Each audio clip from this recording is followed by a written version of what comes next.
ESPN Cleveland 1013 wants to give you tickets to Talladega. We've got 2 pairs of tickets to the ARCA Menard Series Manufactured Housing 200 and NASCAR O'Reilly Auto Parts Series Ag Pro 300 on Saturday, April 24th. We also have 2 pairs of tickets to the NASCAR Cup Series Jack's Links 500 on Sunday, April 25th. That's 4 pairs of tickets to Talladega up for grabs. Get details at ESPNCleveland1013.com. Honda of Cleveland is giving away a brand new 2027 Honda Civic to a deserving coach this year. From Pee Wee League to the college level, all athletic coaches are eligible. Each month, we will choose a coach for that month, and at the end of the year, the 12 finalists will gather to be celebrated and see who wins that brand new 2027 Honda Civic from Honda of Cleveland. Nominate your favorite coach at mymix1041.com. I'm Andy Morris. I'm Jim Gum. You're listening to ESPN Cleveland 1013, Home of the Drive, presented by Hardees, Monday through Friday, 5 to 6 p.m.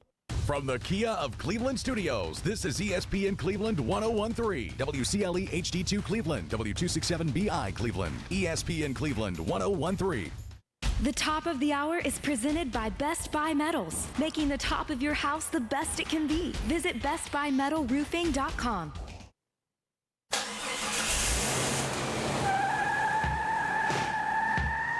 It's time for The Drive on ESPN Cleveland 101.3, presented by Hardees. We will bring you nonstop sports news from the national and local scene and everything in between. So buckle up and join in on the conversation. It's The Drive. Don't take no style. Got a thirst for killing. Think about it. Woo! Welcome back into The Drive here on ESPN Cleveland 10. I just went blank. 101.3. Anyway, I hope everyone out there is having a good Wednesday. Joining me today is not Andy Morris, but Mark Smith. How you doing, Mark? Good, Jimmy. Good to be here. It is good to be here, man. And yesterday, we're going to we got a lot of things going on today. We're going to get into a lot of stuff later on in the show, but we're going to start off with our experience. And I figured you were there. I didn't see you, but we were both at the inaugural game at Erlanger Park. And I'm telling you, I was absolutely blown away to think that where the Chattanooga Lookouts were playing last year and where they're playing in 2026, it is night and day. And it's, listen, I don't know about all the AA ballparks in this country, but I just can't imagine another AA ballpark being better than Erlanger Park. Well, they went from the outhouse to the penthouse. They That's the best really way to did. put it. Where do you want to start? The way they've tied in the architecture of the old foundries, Right, yeah. and all that. When you walk in the gate and where they have the team shop and all that, and it's just the way the concourses are wide, the bathrooms are big.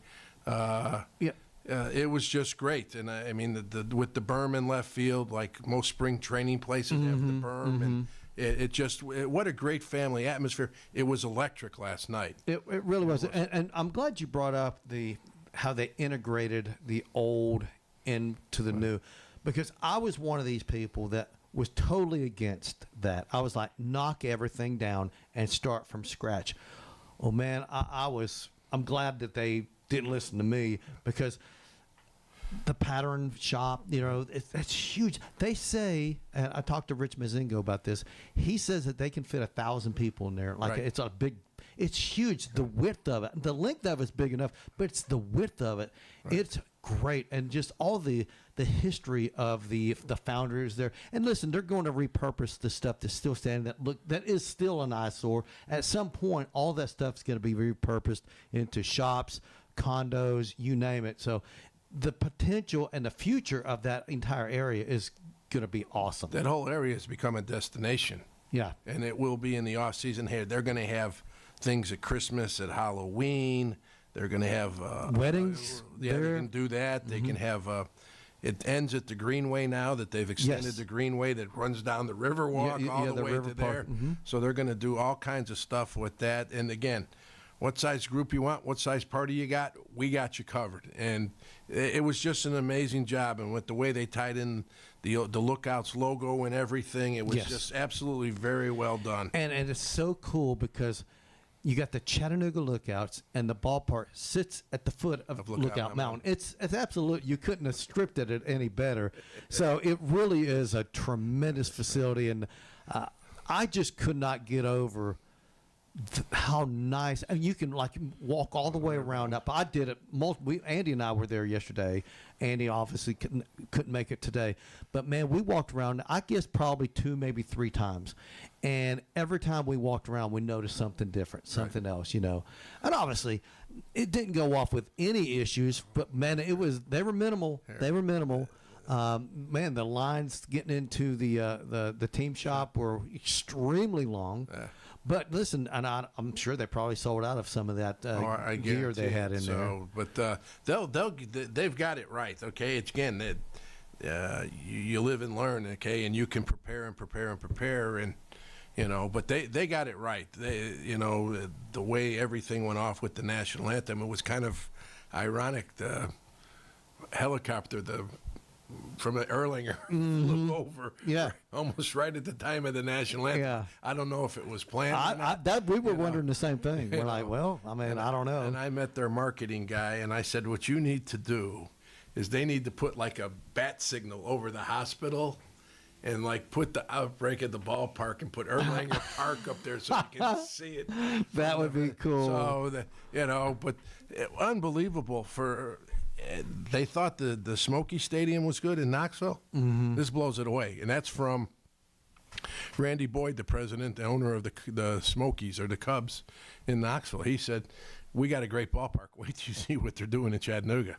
Yeah, well, obviously they took a lot of things that have been incorporated in other facilities, newer facilities around the country, and they incorporated it into Erlanger. And I'll tell you, now I did not get to go in. I could have. I had an opportunity to go into the Kubota Club to see what it looks like to look through the batter's eye glass. I didn't do that. I missed my opportunity because we were there from 5 to 6, you know, and we actually got there to the ballpark at like 3:45. So and everything was wide open. I said, well, I need to go there. I need to go in there and do that. And it just slipped my mind. But yeah, there's a tremendous fanfare around this. Did you walk around the whole ballpark? I didn't get to walk around the ballpark because the people I were with, we spent a lot of time with my good friend Larry Ward, who's the voice of I the love Lookouts. Larry. It was funny. Larry and I have been friends since like 1989. My first radio job was working for him at WJOC down in Chattanooga. Well, I met Larry through a friend of ours who just passed away, Rick Goins, who was a writer for the Times for the Times, and they needed an official score.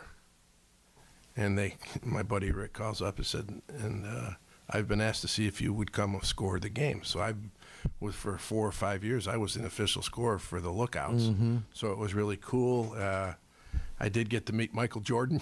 Oh, did you really? If there's a highlight to being an official scorer, and Tito Francona, and then, of course, all the Lookout guys. But my good friend Ron Coomer, who played with Birmingham, you know, and Turk Wendell, who was with the Braves, and some of those guys that all went through Chattanooga, I scored their games. That's cool. That's cool. So you and I, we were discussing, we're like, okay, what were some things that you noticed that they need to fix? And you and I were on the same page. You said, Jim, they didn't have markers as far as how many feet down the line and then said center field. I'm like, you're right. I said, Andy and I were talking about the same thing. Well, I think they just didn't get it painted. That's what I'm thinking. You know, that's what I'm thinking. And here, Rich Mazingo and his group, you know, Sydney Hooper, who's from Cleveland, that went to Walker we saw her Valley. multiple times. She does an unbelievable job running the ticket thing, and I don't know how she does it. She's just fantastic, you know, and working with Andrew Zito with the corporate sponsorships that I have with McDonald's there, but it was just unbelievable, and what they get done, and the amount of volunteers that were there. I mean, it just was an unbelievable experience, and you know, it was neat. Down the first base line, they had a Mexican bar, but then they had a barbecue joint. They had a grab and go where you could get hot dogs those were and cool. drinks. They had another barbecue joint up right behind our seats, Then they had a club. The First Bank Club was right behind my seats. It's just unbelievable, and the way it was all thought out, and the concourses were wide, very wide, plenty of room to there. Yes. You're not going to be shoulder to shoulder at any point in that ballpark. One of the coolest things that I've noticed, and I'm sure you did too, there are no walls down the right field line, behind home plate, down the left field line. The level of the cement is the same as the track, the warning track, and there's just netting there, but there's no solid wall. No. That is the coolest. Well, that's like Dodger Stadium. Except in Dodger Stadium, the first row sits down. Here, you're level. Yeah, it's but it's a great. It looks so cool. Oh, It looks so cool. You know, And the field itself. I mean, the grass and everything. Like I said, they have now the crushed brick warning track. Right. Which I don't know if you know this. Major League Baseball requires that. Right. Because when you're an outfielder or someone going towards the stands, when your feet hit the warning track, it should crunch underneath you so you know where you're at. Right. And they had an old synthetic warning track, rubberized track. I think it was tartan. But a lot of the players complained about that. Well, I couldn't tell I was that close to the wall, but they couldn't feel the difference or hear it crunching underneath it. But the grass was immaculate. See, something that I don't know if most people know this. A couple of years ago, Major League Baseball bought the minor leagues. Yes. Now the minor league baseball is run by Major League Baseball, and they've dictated set player salaries, player housing, player food. They've dictated everything for the betterment of the game, because there were some of those guys that were living in the clubhouse, eating cereal 5 times a week, and now that they have housing, they have meals, nutrition things. It's amazing what MLB has done. It's also lifted the standards. And folks, if you didn't believe it, Chattanooga was probably 1 or 2 years away from losing the Lookouts. Oh, there's no question. Had they not moved from AT&T to Erlanger Park, they'd have been gone. The franchise would have been taken away. Well, one thing, if you'll notice this, Mark, and you'll see it at the big league level, and you're seeing it at the minor league level. You used to always see when the pitchers were warming up, the relief pitchers, I'm saying, the mound would be in the field of play, and how many times we see outfielders trip over them. So they tried to eliminate those. They've eliminated most of them. I don't know. Is there a ballpark where the pitchers can, like the I don't know the if bullpens I don't know if San Francisco still has them out there. I know, but they're eliminating those. Tampa Bay here. As a Cub fan, they ruined Wrigley Field when they took the bullpens out. That was part of that it. That was the players, and they were complaining about it. The only one that complained about it at Wrigley Field was Ricketts, because he could sell 40 more seats. That's how they got around it. But they put those underneath the center field bleachers now there. But where the bullpens are at are beautiful. Oh, it's great. The first home run went into the Lookouts bullpen, I think. So that was great. But it's unbelievable that the time and effort that went into the ballpark, and with just how they tied it all into the foundry and the painting and everything was it's absolutely gorgeous. And listen, that scoreboard, that's a major league scoreboard they've got out there. There's no question. It is awesome. It's humongous. I'm sitting there going, okay, if I'm on the interstate, I might just get myself looking at the scoreboard and rear end somebody, because it is absolutely gorgeous, man. Of course, listen, they did it right. They did it right, and I know the cost went up. We understand that inflation takes its toll, but man, at the end of the day, that's a ballpark. Here's the thing, too, Mark. That ballpark it's built to last. Right. It's going to be there for 50 years. Oh, every minimum. It's not going away. You could tell.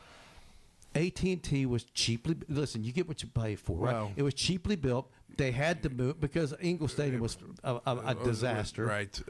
Here, when they built AT&T Field, it was done by the owner. He got no breaks from the city or the county. That was all out of his own pocket, and he got it paid for in 3 years. Mm-hmm. Mm-hmm. So, but the nice thing about this is not all the seats are in the sun. Well, we talked about this when the first pitch was made. Every seat, all the chair back seats, were in the shade. Right. Now, I don't know if it's going to be like that in August because the sun changes. Right.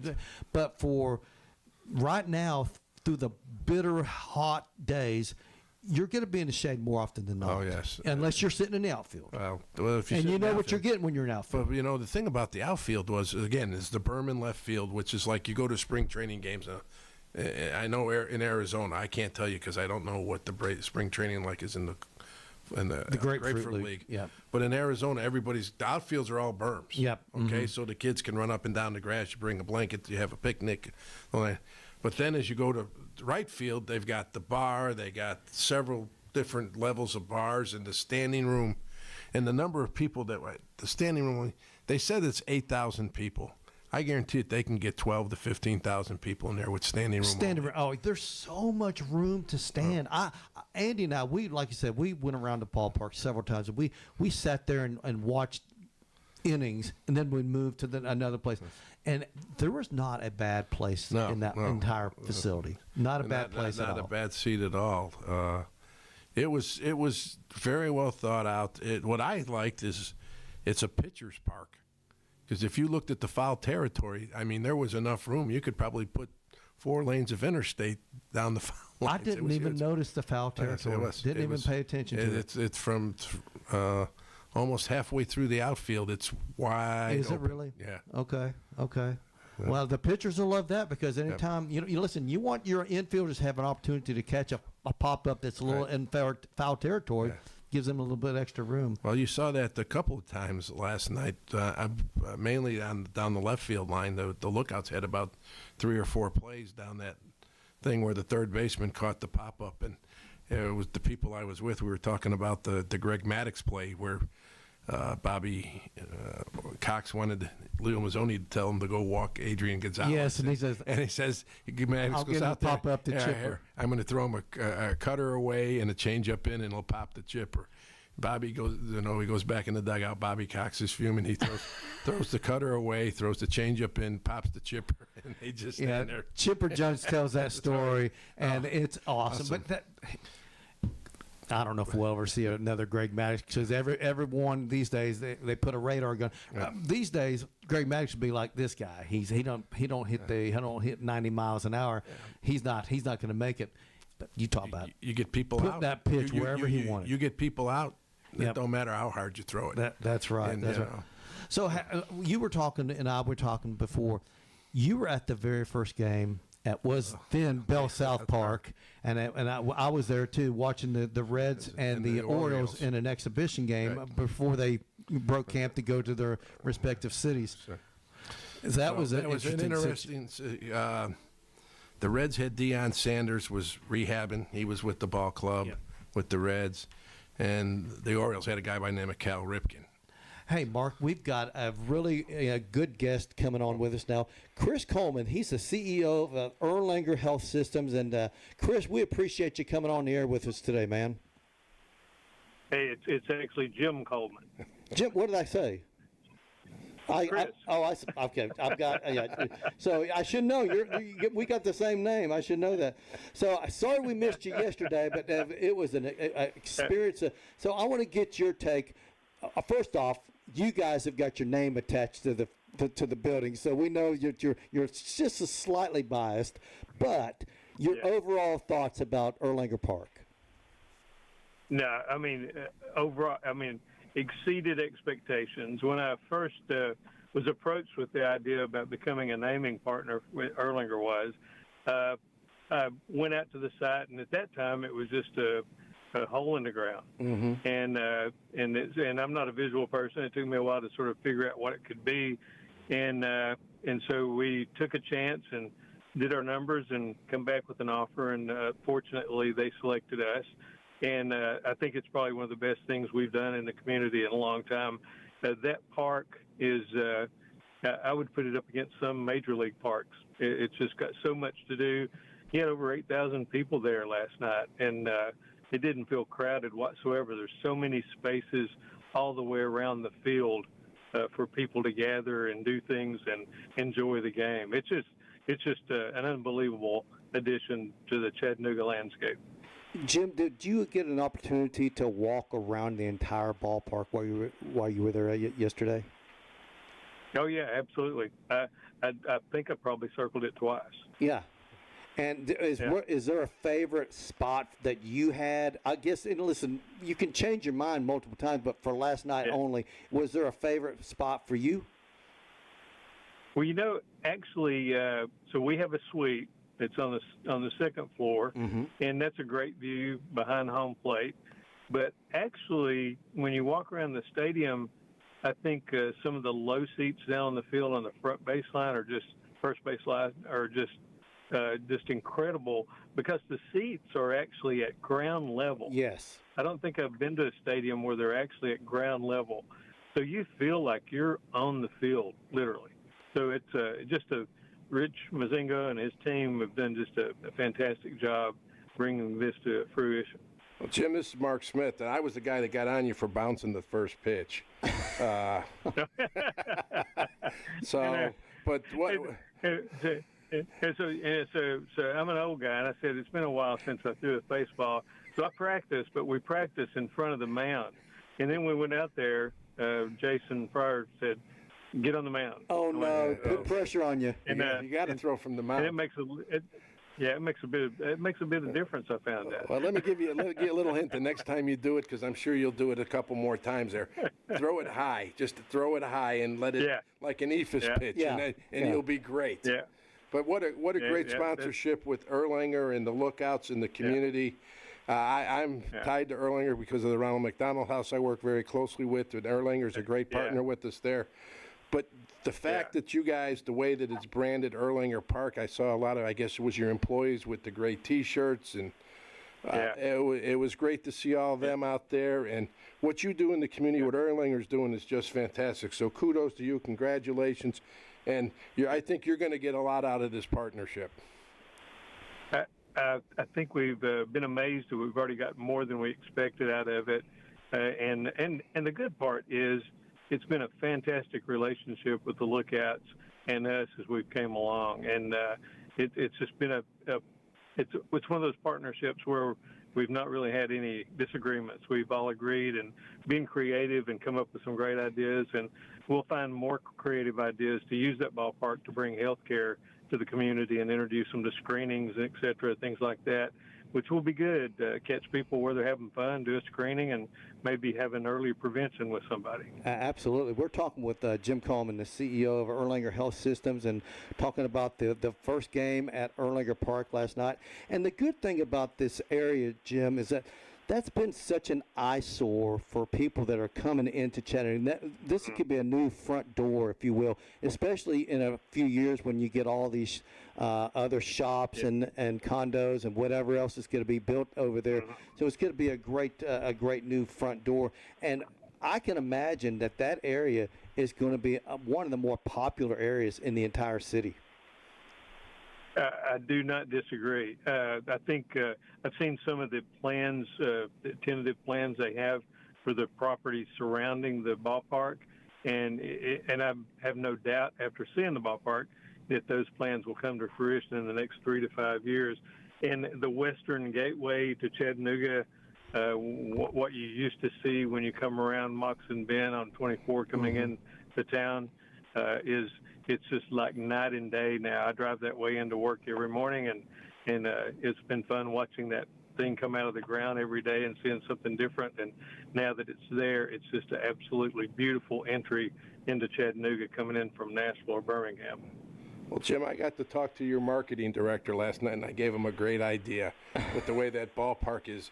From the hospital, you should put up like a bat signal, except it's Erlanger Park. From the hospital. That's a bad idea. We'll consider that. So, not trying to pry, but what made you decide to put your name? I'm sure that you were asked a lot about naming rights for different things around. What made you decide that this was the right thing to put your name in, on a building? Well, we really, I mean, we're a not-for-profit. We're big, but we're not-for-profit. And, we do our homework, and we're responsible with our dollars. And what we did was just look at what we were already spending at AT&T Field, because we sponsored sponsorships down there and had our name we had wraps around the AT&T Field. And had a suite there that we use for employee recognition and awards. And so we looked at that. Then we looked at what we with the naming rights, we also got access to some of the event spaces that are at this facility at Erlanger Park. And we looked at what we paid for those that we would get to use 12 times a year free. And we just did the math and said, we've already spent this money, so let's just roll it in to one package and make this offer, because we thought it was good because, and I actually, when I did the second visit with them, I said, are you looking at this more, are you going to look at it from just the money alone, or are you looking at it for a good partner? Because I think Erlanger has 100-year roots in this community, goes back into the late 1800s, and so does the Lookout. Yep. I think that's a great partnership. And look, I'm blessed, and I think Erlanger's blessed with the fact that they chose us, and I think that had as much to do with it as the naming sponsorship. I really do. I think talking with Rich and Jason, they really put a value on that that I appreciated, because I think it has a lot of value, inherent value, that deep roots we have in this community. So, Jim, I'm going to ask you this. You're not going to go out in your Speedo and sit there out on the berm anytime soon, are you? No, not anytime soon. I might get on some GLP-1s, and I might do that later. Oh, man. Hey, listen, man, we appreciate you calling in. I hate that we missed you yesterday, but things were getting hectic yesterday, but I'm glad you were able to call us. Yeah.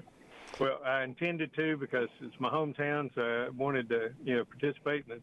And we, as you said, it just got hectic and time went short, and so I'm glad we were able to follow up today. Well, Jim, you're a great corporate sponsor, not only with the Lookouts, but with UTC and all the sponsorships that you do there, and you're a great community citizen, not only to Chattanooga, but the Cleveland area, and we really appreciate everything that Erlanger and you are doing. Well, thank you. Thank you very much. Jim Coleman, CEO of Erlanger Health System. Jim, thank you very much. All right. Have a great evening. All right. Same to you.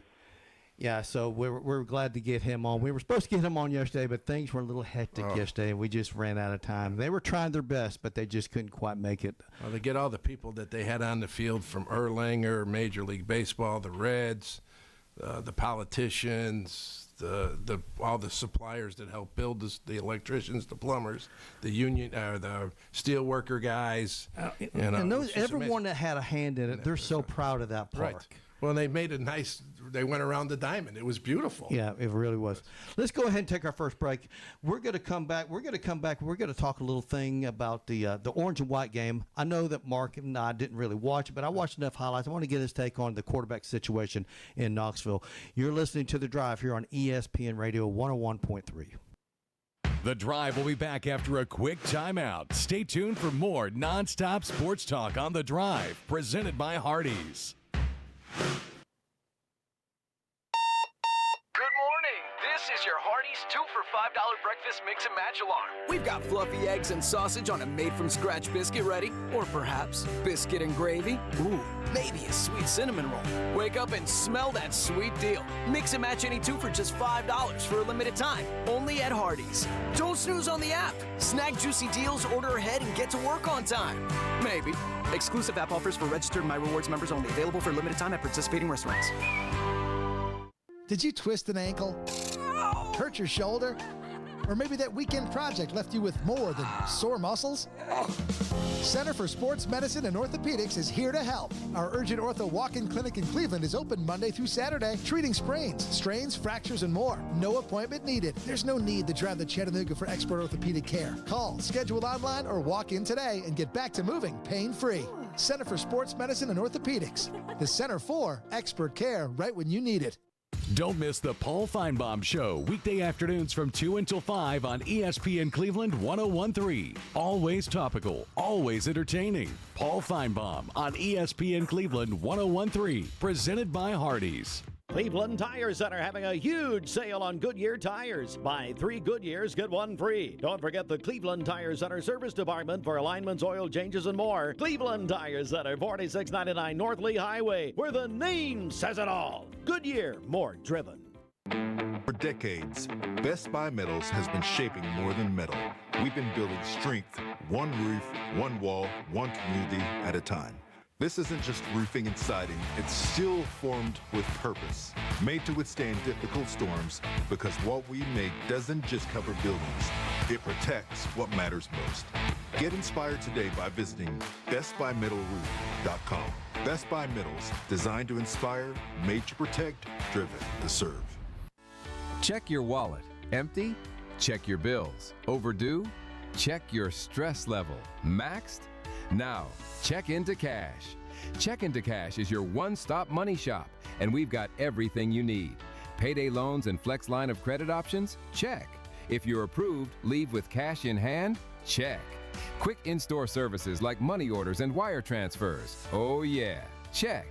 And yes, we cash checks, all kinds, fast. Check that off your list. Visit checkintocash.com or check into a store to get started. We have locations in the Chattanooga area, including Cleveland and Athens. Check in, cash out, and get on with life.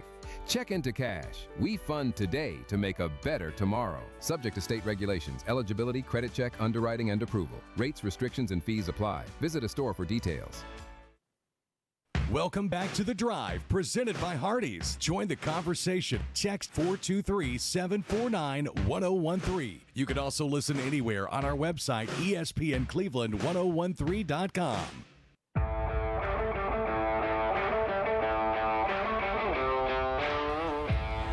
Mayfield Dairy Chocolate Milk is a great recovery drink for athletes or anyone who exercises. Rich in calcium and vitamin D, get Mayfield's famous chocolate milk at numerous locations in our area. Find out more at mayfielddairy.com. And we're going to get in, today is actually Jackie Robinson Day, and we're going to get into that here in a little bit.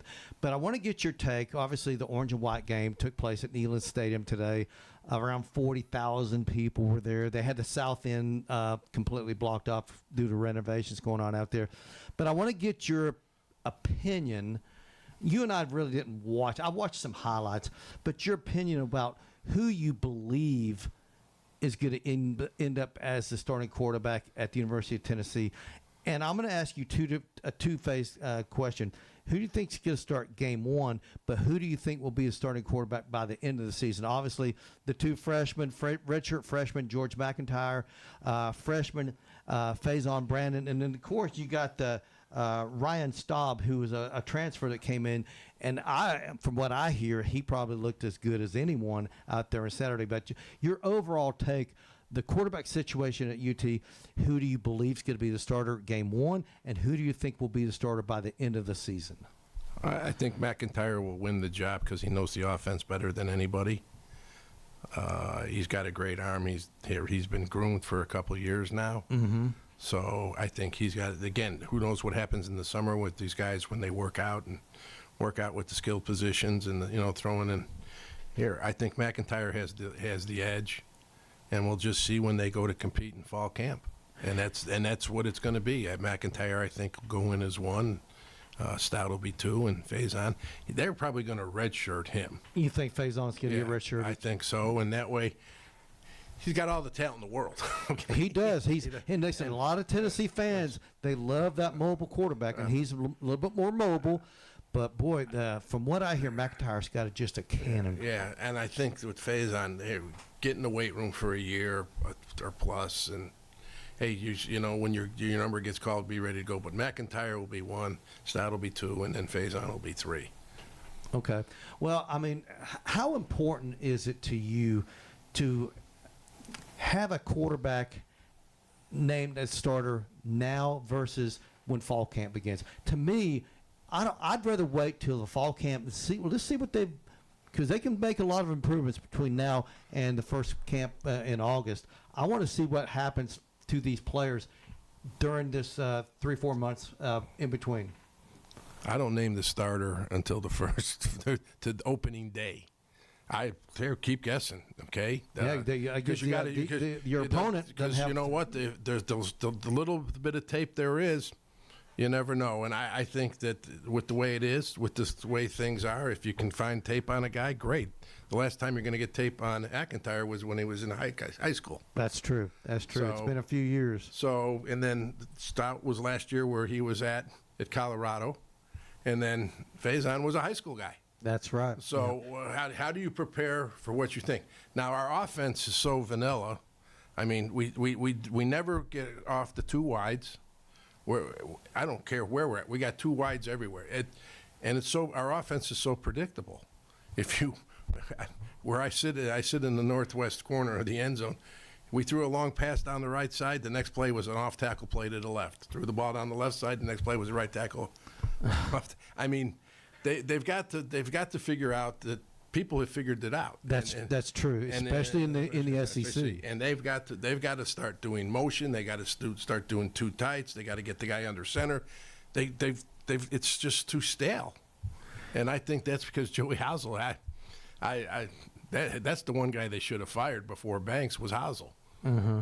So and Heupel's loyal to his guys. I mean, he is, and sometimes loyal to a fault. Well, Coach Fulmer was loyal too, and that kind of.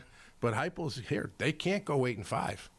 No, the fan base will not take 8-5, and especially the beating they took it out against Vanderbilt.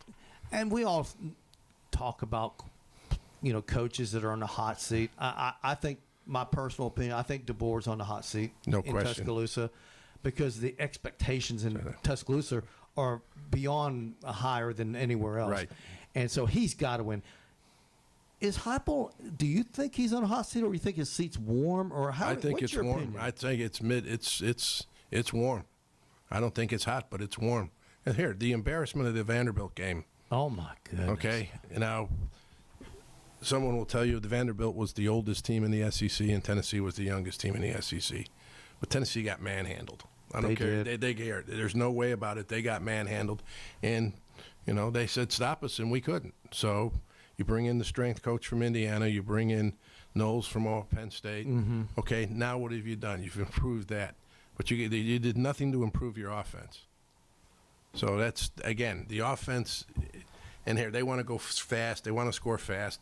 It didn't work last year. And the transfer portal, Tennessee did okay, but I thought they could have done a little bit more.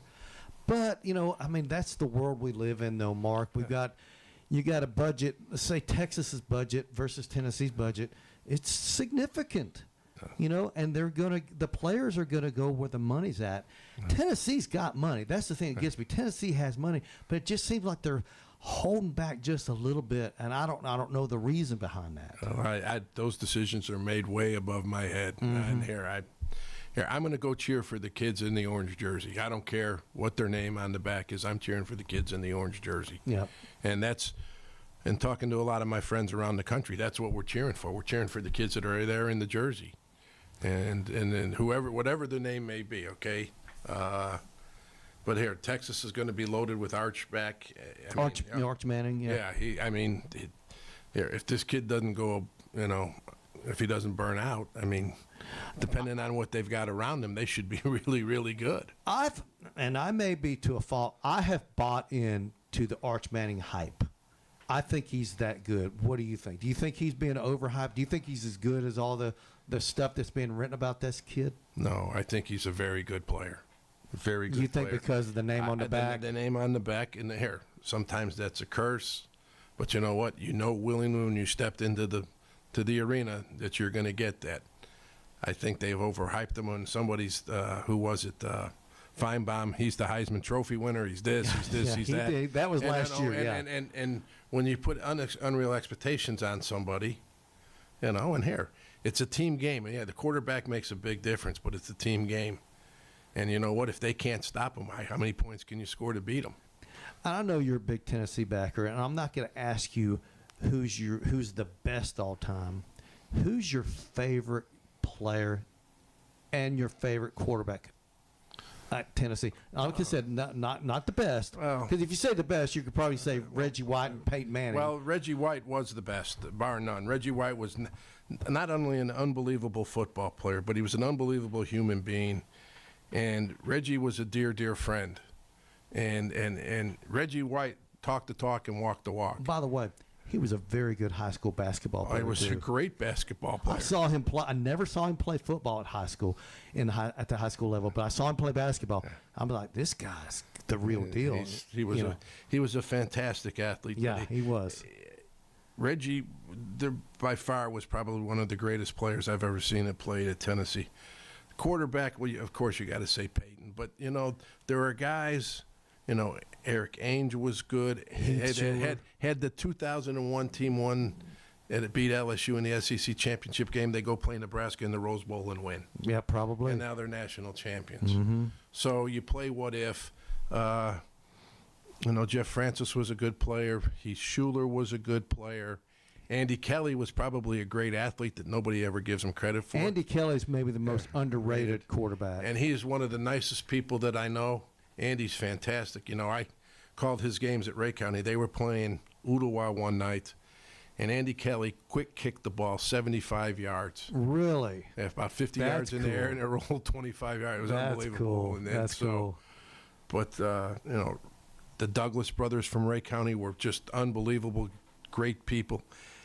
And the guys, they played on the field, but when you know them as people, we had Jeff Oshesky and Steve Alatorre. Oh, Steve Alatorre, that guy took so much heat by Tennessee fans, but he was pretty good. He was cool hand, Luke. He was just a guy from L.A. He was real, Yeah, he's laid back. Jeff Oshesky from Ohio. So, but you had Willie Galt. Willie Galt was unbelievable. It's a great person. Okay. Yeah. You had Mike Miller, Anthony Hancock. Tennessee was wide receiver U back in the 70s. We also had Stop and Go Kofor. Their both names were Mike Kofor. Mike Go Kofor played tight end, was a white guy. That's right. That looked like the Pillsbury Doughboy. And then they had Mike Stop Kofor, was an African-American player that was chiseled. He had probably a 30-inch waist and a 70-inch chest. He was just a goddess. And here, one of the nicest people. He was just so kind to everybody, So of all these guys that you've been rattling off, was there anyone that just, that's my favorite Tennessee player? Or do you even have a favorite Tennessee player? I don't have a favorite because they're my guys. Yeah. As being a manager, which I was the manager for the baseball team for 3 years up there, those are your guys. And the thing, you love your guys because you always take care of your guys and you take care of your teammates. And so to have a favorite, no. But you know what? It's good to see, when I see the guys and they go, Smitty, how you doing? It's good to see you. How's things? You still doing the McDonald's deal? You still doing this? You still doing that? I'll bet I know who your favorite equipment manager is, though. Oh, Frazier. Roger Frazier. Been up there for, what, 40 some odd years now. Frazier's great. Max is great. Yep. Hawk is great, which is Alan Sitzler from Cleveland. We've had several Cleveland kids that would be managers. And of course, we always liked the Cleveland kids that put on the orange. Dale Jones, Chris White. The story about Dale Jones the first weekend up there, they got in a fight over a washing machine and just annihilated this guy. Listen, I grew up playing backyard football with Dale Jones, and I'm gonna tell you, his brother Gene, he was a beast too. Yeah, he tore me up several times. But Dale was a great leader, and he was a great leader on and off the field. He's just a great man and a salt of the earth guy. He had a little quick wit about him that was really great. You want to hear something funny?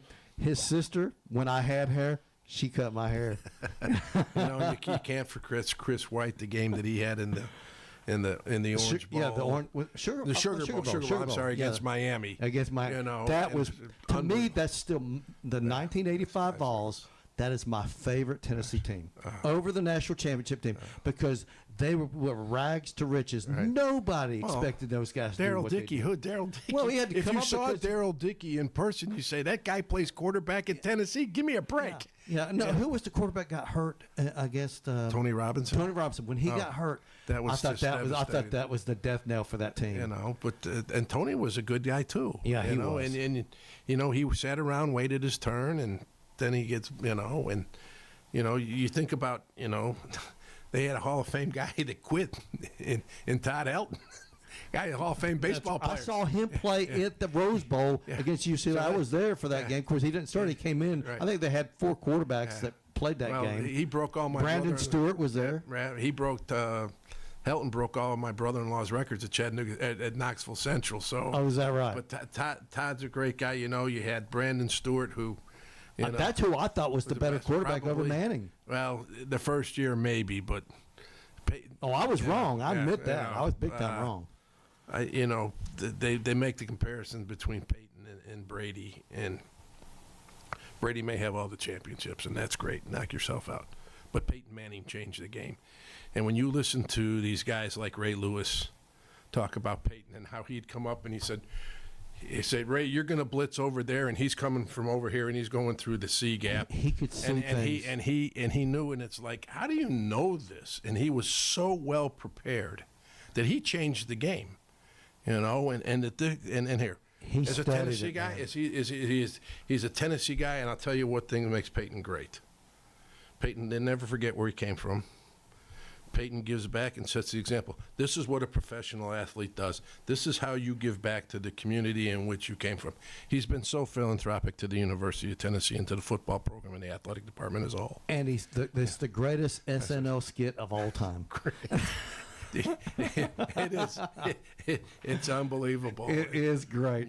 Hey, let's go ahead and take a break. When we come back, we're going to talk about Jackie Robinson Day, which is today. You're listening to The Drive here on ESPN Cleveland 101.3. The Drive will be back after a quick timeout. Stay tuned for more nonstop sports talk on The Drive, presented by Hardees.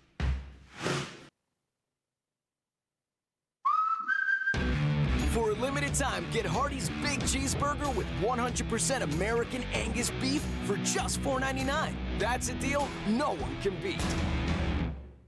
Actually, we can beat it.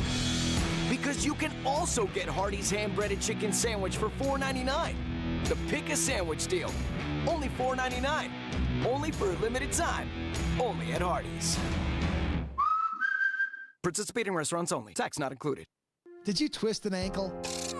Hurt your shoulder? Or maybe that weekend project left you with more than sore muscles? Center for Sports Medicine and Orthopedics is here to help. Our Urgent Ortho Walk-In Clinic in Cleveland is open Monday through Saturday, treating sprains, strains, fractures, and more. No appointment needed. There's no need to drive to Chattanooga for expert orthopedic care. Call, schedule online, or walk in today and get back to moving pain-free. Center for Sports Medicine and Orthopedics. The Center for expert care right when you need it. Hey, this is Alfonso, the General Manager of Crown Cleveland, your local home for Jeep and Ram. I'm here to announce that we have revamped our express lane. We are fully staffed and ready to take care of all your quick lube and oil needs. Please Google Crown Cleveland and see our great service specials. Not all composite decking is the same. Enjoy life's beautiful moments on an equally beautiful composite deck. Envision's products feature deep, non-repeating grains and distinct colors throughout each pour, offering a truly unique appearance unlike anything else on the market. Learn more and find inspiration for your project at Cleveland Plywood.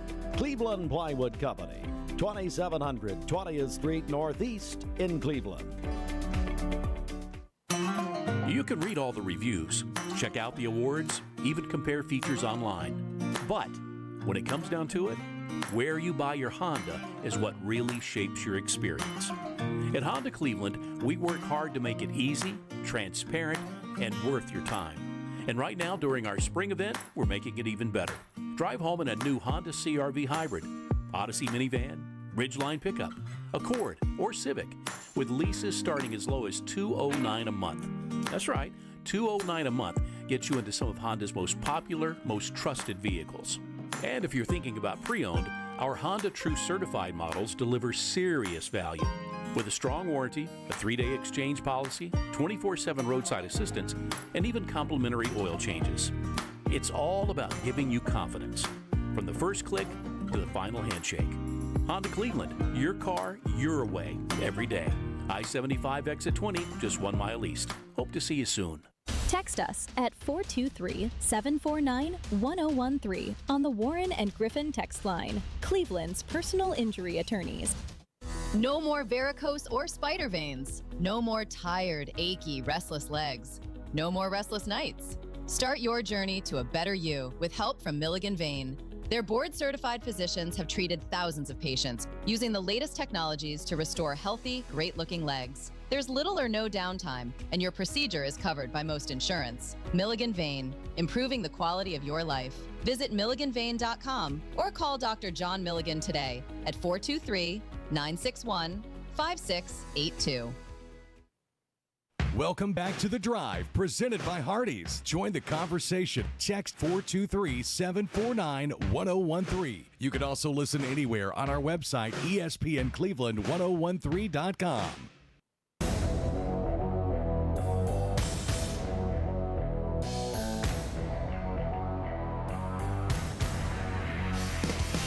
Welcome into The Drive.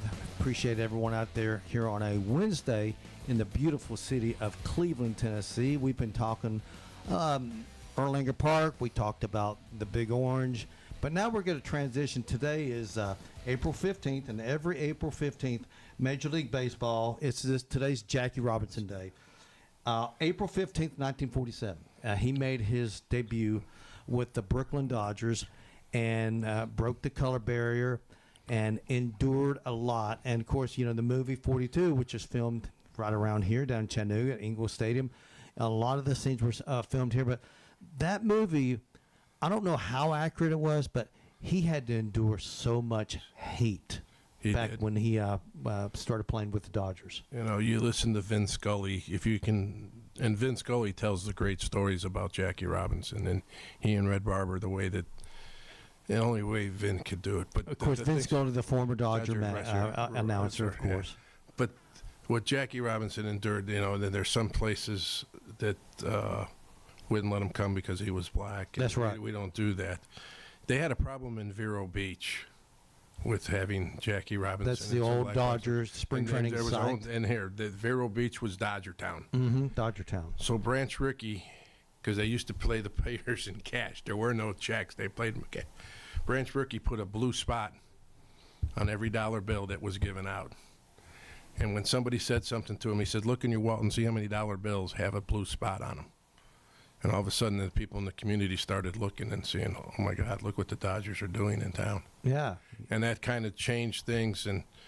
But Jackie, the way he handled himself, and he did. And it's a shame he died of diabetes, I believe. 1972. Yeah. Mm-hmm. And what a great ambassador. He and Rachel still is a great ambassador for the game. She's still alive. I believe she is. So that's his wife. In case people out there don't know. And people know when you go to a major league ballpark, you see the 42 is retired, and it's interesting. You go to Wrigley Field, and who's 42? Mm-hmm. Well, we think it's Bruce Sutter. A former Cubs pitcher. Yeah. But he turned into a Cardinal, so we got rid of him. But the fact is that Jackie, what he endured and what he did for the game, and the way Branch Rickey knew what he was doing, he was a genius in how to handle people and stuff like that. And then once he got the players to buy in, and Pee Wee Reese was that great scene there. The scene where he puts his arm around him and they say they don't know which one of us is who. So maybe one day we'll all be wearing 42, something like that. Yeah. Well, they won't know who we are. But there are things like that they overcome in the game today that Jackie opened the door for so many people. People don't really know who Larry Dolby is. Right, he was the catcher. Larry Dolby was the first black player with the Cleveland Indians in to play Major League Baseball. So think about this. The American League, he was the American League version of Jackie Robinson. And I'm sure he went through all sorts of stuff, too. But Jackie got the majority of it because he was first. Yep. And the interesting thing is, like, the Negro Leagues played in, like, Comiskey Park in Chicago. So, that's right. So they were used to having black ball players in the park. Yep. So from that aspect of it, there were some of those parks, the Kansas City Monarchs, and those people with the Buck O'Neills. Papa Bell. Yeah. Satchel Paige. So all those players, and Jackie just kind of opened the door, and then when they came in and proved themselves, I mean, he was Rookie of the Year. He was all the accolades you could get. Jackie Robinson was great. As great a baseball player was, he was a 10,000-time, a million-time better human being. And the fact is, I don't know if you probably know this, but the Negro League records are now incorporated in the Major League Baseball. Right. So you've got some records that have been altered, and I'm okay with it. Sure. I've heard stuff about who was the catcher that hit all the home runs there in the Negro Leagues. Wasn't it Buck O'Neil? No, it wasn't Buck O'Neil. Oh gosh, his name escapes me. But they say that he had as much power, more power than any player that's ever played Major League Baseball. We're talking about Mickey Mantle, who could hit tape measure home runs. They say this guy hit some home runs. And of course, they were unofficial, that like 550 feet, stuff like that. You think about it. Josh Gibson. Josh Gibson. That's who it was. Yeah.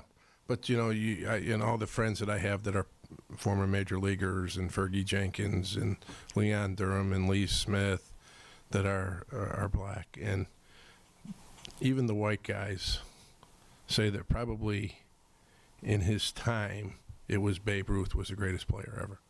But when it came about, it's Mays. Mays was probably better than Ruth. Yeah. And again, the eras are so different. Yeah. And the ballparks are different. But what if Willie Mays had not played half his career at windy Candlestick Park? He'd have hit another 100 home runs. Every bit. That, as an 8-year-old little boy, I spent an unbelievably cold night in Candlestick Park. That was watching the coldest Cubs. place. Oh, it was brutal. I used to live right outside of San Francisco. Yeah. Do you know that? No. Yeah, my parents took us to one that I could remember, one game there, and so I don't remember how cold I've ever spent in my life. Yeah. Yeah. That was such a bad place to put a ballpark. It was such a bad, and the design of the ballpark itself was poor too. But they fixed that now that they've got the new ballpark there AT&T downtown. Field, yeah, it's great. Yeah. But I've always thought had Willie Mays not played at Candlestick, I'm sure he'd have hit it. He would have broke Babe Ruth's record. Let's say he plays at Wrigley Field. Mm-hmm. Okay. He and Ernie Banks. Ernie Banks had 512 home runs. Well, they've always said, what if you could have swapped out Ted Williams and Joe DiMaggio, and Ted Williams playing at Yankee Stadium with the short porch out there, and then DiMaggio with the Green Monster out there. They said it probably would have benefited both of those guys. They were great players. It really wouldn't have mattered. Their numbers would have been probably a little bit home run number. Yeah, but they were great players. And, you listen to people, and if you have a chance, go on YouTube and you listen to Tony Gwynn talk about Ted Williams and about his hitting and the thing and how precise his eyesight was. Oh, his eyesight was better than 2020, Mark. They were than 2020. They were at Fenway Park, and they wanted to see how good his eyesight, Ted Williams' eyesight, was. He stood in the batter's box, and they had like a pyramid, the thing that they use for the surveyors. Mm-hmm. And he said, okay, they're out at second base. And he says, you're about a quarter of an inch to the right. They messed down, he was a quarter of an inch to the right. People don't realize how his eyesight was. There's another guy. And he was a great fighter pilot. If I was going to say, what if he had never played or never left his playing career to enlist in World War II? He would have in the Korea. He would have been unbelievable. He would have been 700 home runs too. Every bit, and, but it's unbelievable how great these played. And I can give you a guy by the name. He played for the Chicago White Sox. His name was King Carlos May. Carlos May, that was Lee May's brother. Little older brother. Lee May was the big bopper. Yeah. So Carlos is in the Illinois National Guard, and he's on duty, and has an accident, and he blows off part of his thumb. That's right. And he still played and like he still played, and you know what? He never missed a beat. Yeah. So the feats of some of these guys are unbelievable that they've overcome. Yeah. I'll get good story here, and I know we got to get here in just a minute. Lee May was traded from the Reds to the Astros for Joe Morgan and some other players, Dennis Minke, Cesar Geronimo. I was so upset when the Reds did that. I'm like, these guys are idiots. What are they doing? Who is this Joe Morgan guy? I want the big bopper. Little did I know, Joe Morgan was the catalyst for the Big Red Machine. Without him, they don't win those World Series in 75 and 76. Right. There's no question about that. So, all right, I want to give you the mic for about a minute. You want to pump something up for your friend? I've been asked to. I'm a member of the TSSAA Football Officials Association, not of Athens Tri-County Football Officials Association. We need officials. Okay, it's cutting to a point that it's time that there's not enough guys to go around, and it's a great thing. It's a way to stay tied to the game. We try and get the high school seniors to come out and get involved. If you're interested, go to the TWSA website, or you can reach out to me. And it's a very rewarding profession to get into as an official or umpire. It is, and again, you're doing a service to the game, and you're doing something for the kids, and it keeps you around the game if you love football. And that's right. I'm getting ready to start season 47. So unbelievable, Mark. I remember when you started doing that. I said, "What is he doing out there?" It's a passion, and it's in your blood, man. Well, and we appreciate you being out there and doing it. That, So, Jim, thanks for having me. I appreciate filling you in for Andy. I appreciate you coming out. Hey, by the way, Finish Line Radio follows us here on ESPN The Drive. Thank you very much. Have a great rest of your Wednesday.